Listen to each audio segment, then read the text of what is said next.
ഓം നമോ ഭഗവതേ വാസുദേവായ.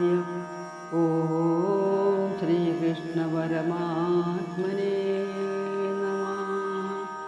ശ്രീ മഹാഭാരതം കിളിപ്പാട്ട് ആദിപർവം തുടരുന്നു. ജതുഗേഹ നിർമ്മാണം.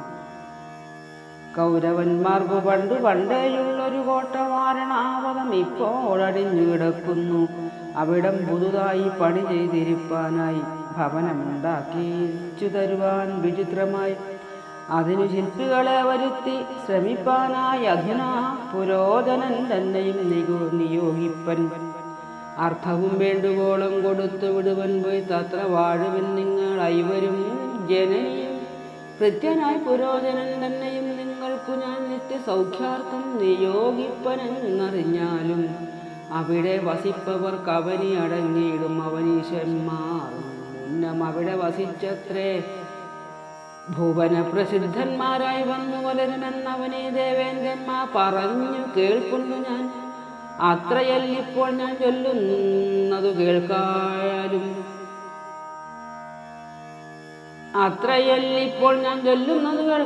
ശത്രു സംഹാരം വരും നിങ്ങൾക്കെന്നറിഞ്ഞാലും ആചാര്യ നിയോഗത്തെ പാലിക്കും ജനങ്ങൾക്കു നാശങ്ങളൊന്നും അനുഭവിക്കയില്ലയല്ലോ. യുദ്ധം ഭൂപതി നിയോഗിക്കയാൽ അരക്കില്ലം സത്വരം തീർപ്പിച്ചതു ബുദ്ധിമാൻ പുരോധനൻ. മതിമാനായുള്ളൊരു വിതുരൻ അതുകാലം ചതിയെന്നറിഞ്ഞൊരു ശില്പിയെ നിയോഗിച്ചാൻ. നിർമ്മിച്ചാനൊരു വിലം ധർമ്മിഷ്ഠനാകും അവൻ ദുർമതി പുരോധനൻ ഏതുമേ അറിഞ്ഞില്ല. ധർമ്മജാതികളോട് വിതുര നിയോഗങ്ങൾ നിർമ്മലനായ ഘനകോത്തമൻ അറിയിച്ചാൻ. ചെന്നു പാണ്ഡവന്മാരും അമ്മയും കുടിപുക്കാർ അന്നദാനാദികളും ഭൂദേവന്മാർക്കു ചെയ്തു ഘോഷിച്ചു വാസ്തുബലി കഴിച്ചുത്സവത്തോടും ദോഷത്തെ നീക്കി വസിച്ചിടിനാരവറുകളും സേവിച്ചു പുരോധനൻ വസിച്ചാൻ. അവിടെ കൂടൈവർക്കും വിശ്വാസം വരുത്തി സദാകാലം തിങ്കൾ തൻകുലജാതന്മാരായ പാണ്ഡവന്മാർ ശങ്കിച്ചോരാണ്ടിങ്ങനെ വാഴും കാലം. മുന്നമേ ബിലം തീർത്ത ഘനകനൊരു ദിനം വന്നു ചൊല്ലി ഞാൻ വിതുരോക്തികൾ വിശ്വാസത്താൻ. ശ്യാമള ചതുർദശിയാകുന്ന ദിനമർദ്ധയാമിനി അഗ്നി കൊളുത്തിയിടുമി പുരോധനൻ എന്നല്ലോ കൽപ്പിച്ചിരിക്കുന്നത് സുയോധനൻ. തന്നുടെ നിയോഗത്താൽ നിങ്ങളതറിയാതെ വന്നു പോകരുത് ആപത്തുള്ളിൽ അതോർത്തുകൊണ്ടു നന്നായി സൂക്ഷിച്ചു കൊണ്ടിരിക്കുന്നിവയെല്ലാം ആരുമേ അറിയാതെ നിശേഷമറിയിച്ചു പാരാതെ പോയാനവൻ. വന്നിത ദിവസവും വിപ്രഭോജനം വേണമെന്നു ചിന്തിച്ചു കുന്തി ശില്പമായി സത്യ കൊടുത്തിടിനാളെല്ലാവർക്കും. അന്നു ഭോജനത്തിനായി വന്നിതു നിഷാദിയും തന്നുടെ തനയന്മാർ 5 പേരോടും കൂടി മദ്യപാനവും ചെയ്തങ്ങ് അവരും ഉറങ്ങിനാർ. ശക്തനാം ഭീമൻ വിലശോധനം ചെയ്താൻ മുമ്പേ നിദ്രയ്ക്കു പുരോധനൻ തന്നുടെ അരിക ചെന്നത്രയും വിശ്വാസേന കിടന്നു വൃകോദരൻ. അമ്മയും ബാലന്മാരും മുമ്പിലെ വിലമ്പുക്കാർ പിന്നാലെ തീയും വെച്ചു ഭീമനും ഇറങ്ങിനാൻ. അപ്പുരം വേഗം നേരം മുപ്പുരം വേഗം പോലെ മുപ്പാരും നിറഞ്ഞിതൊരൊച്ചയും വെളിച്ചവും. കാനന പ്രവേശനം. അമ്മയാം കുന്തിതാനും ധർമ്മജനാദികളും തൻ മനമടൽ പൂണ്ടു പാതാളത്തൂടെ പോകുമ്പോൾ വാച്ച സങ്കടം ചൊൽകീരീശ്വരൻ അടങ്ങിയിടും. ഈശ്വര വിലാസങ്ങളാക്കുമ്പോൾ തടുക്കാവൂ. നീടലും വിലത്തൂടെ കാടകം പുക്കാരവർ പാടെ വെന്തെരിഞ്ഞിതു ജാതുഷമായ പുരം. പേടിയും ഉറക്കവും ഖേദവും കൂടിയവർ കാടകം പൊക്ക നേരം നടന്നു കൂടായികയാൽ അമ്മയെ വൃകോദരൻ ചുമലിലെടുത്തുടൻ ധർമ്മപുത്രനെയും പാർത്ഥനെയും കൈകൾ കൊണ്ടും തമ്പിമാരെയും അവൻ തട്ടിക്കൊണ്ടൊക്കത്തുമേൽ സംഭ്രമം കൂടാതെ കണ്ടിരുട്ടിൽ വനത്തൂടെ ചുടുന്ന ചിത്തത്തോടെ കരഞ്ഞും ഇടയിടെ നടന്നങ്ങൊരു ദിക്കിലിരിക്കുന്നതു നേരം കുന്തിയും തനയരും വെന്തിയിലയല്ലി എന്നു ചിന്തിച്ചു പരമാർത്ഥമറിവാൻ വിദുരരും ബന്ധുവായിരിപ്പോരു ദൂതനെ അയച്ചപ്പോൾ വെന്തിയിലെന്നറിഞ്ഞുള്ളിൽ സന്തോഷമുണ്ടായി വന്നു. സന്താപമുണ്ടെന്നു പുറമെ ഭാവിക്കയും സന്താപത്തോടെ അവർ ഗംഗയും കടന്നിതു. ബന്ധുക്കൾ ചെയ്തതെല്ലാം ചിന്തിച്ചു വാഴും കാലം കുന്തിയും പുത്രന്മാരും വെന്തതു കണ്ടുവന്നു. ധൃതരാഷ്ട്രരും നല്ല മക്കളും ദുഃഖം കൈക്കൊണ്ടുദകക്രിയ ചെയ്തു. വാണിത് പുരം തന്നിൽ സന്ദേഹമുണ്ടായതില്ലാർക്കുമേ.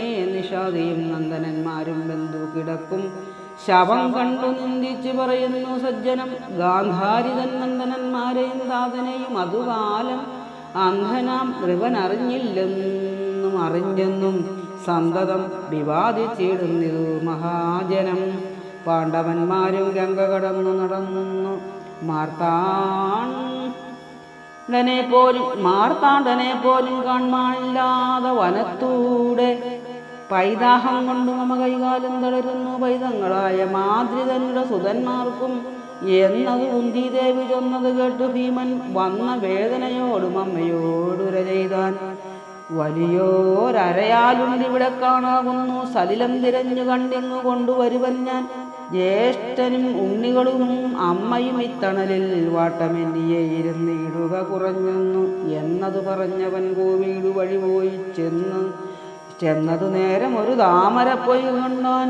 കുളിച്ചു തണ്ണീരൊട്ടു കുടിച്ചു ദാഹം തീർത്തു വിളിച്ചവൻ വന്നിതു വേഗത്തോടെ. താമരയിലയിലും ഉത്തരീയത്തിലും കൂടാമോദം പെരുമാറ് തണ്ണീരും കൊണ്ടുവന്നാൻ. ഉറക്കമിളയ്ക്കയും വിശപ്പ് വരികയും ഉറക്ക നടക്കയും ചെയ്യുകയാൽ അവരപ്പോൾ തളർന്നു കിടന്നുറങ്ങുന്നത് കണ്ടു ഭീമൻ വളർന്ന ദുഃഖത്തോടെ കരഞ്ഞാൻ താനേ നിന്നു. പെരുത്ത കാട്ടിൽ വെറും നിലത്തു കിടക്കുന്നു വരുത്തി ദൈവം അതും പൊറുക്കയല്ലേയുള്ളൂ. ഉള്ളവും മഴൽ കൊണ്ടു ദീർഘശ്വാസവുമിട്ടു വെള്ളവും അവർ മേയിൽ തളിച്ചു മേവുന്നേരം. ഹിഡിംബനായ നിശാചരന്റെ നിയോഗത്താൽ ഹിഡിംബി പോന്നു വന്നാൽ കൊന്നുകൊണ്ടങ്ങു ചെൽവാൻ. മാരുതസുതൻ തന്നെ കണ്ടിട്ടു നിശാചരി മാരമാൽ കൊണ്ട് മോഹിച്ചാതുരയാകമൂലം. വൈകിയ നേരം വന്നു ഹിഡിംബൻ വേഗത്തോടെ കൈകളും തമ്മിലടിച്ച് അവളോടടുത്തപ്പോൾ ഭീമസേനനും ചെറുത്തവനെ തച്ചു കൊന്നാൻ. ഭീമനാദങ്ങൾ കേട്ടിട്ടുണർന്നാരവർകളും തണ്ണീര് കുടിച്ചവരെല്ലാവരും ഒരുമിച്ച് സന്നാഹമോട് പോയാൽ അവളും കൂടെയാ പോയാൾ. വേദവ്യാസനെ കണ്ടാരെന്നവർ വഴിയിന്ന് വേദന പറകയും വീർക്കയും കരകയും ആതുരന്മാരായോരു പാണ്ഡുപുത്രന്മാരെയും മാതാവ് തന്നെയും കണ്ടാകുലപ്പെട്ടു. മുനി ഖേദിക്ക വേണ്ട, നിങ്ങൾ നല്ലതു വരും മേലിൽ ഖേദിപ്പിച്ചിട വേണ്ട. ഹിഡിംബി തന്നെ കൊണ്ടും ആപത്തു വരും കാലം താപത്തിൽ മുഴുകായിക. പാപത്തെ കളവാനായി ഈശ്വര സേവ ചെയ്യുക.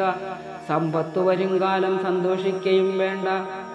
തമ്പുരാൻ തൻ്റെ ഒരു ലീലകളത്രേയല്ലോ പറഞ്ഞീ വണ്ണം മുനി മറഞ്ഞു. ഹിഡിംബിയും നിറഞ്ഞ രാഗം പൂണ്ടു ഉണർന്നാൾ. ഭീമൻ തന്നെ പിറന്നു ഘടോൽക്കജനാകിയ തനയനും നിറഞ്ഞു സന്തോഷവും. അതിനാൽ എല്ലാവർക്കും ഇരുന്നു ശാലിഹോത്തൻ തന്നെ ആശ്രമത്തിൽ ഒരു നാളവിടെയും വേദവ്യാസനെ കണ്ടു. ഓം നമോ ഭഗവതേ വാസുദേവായ. ഓം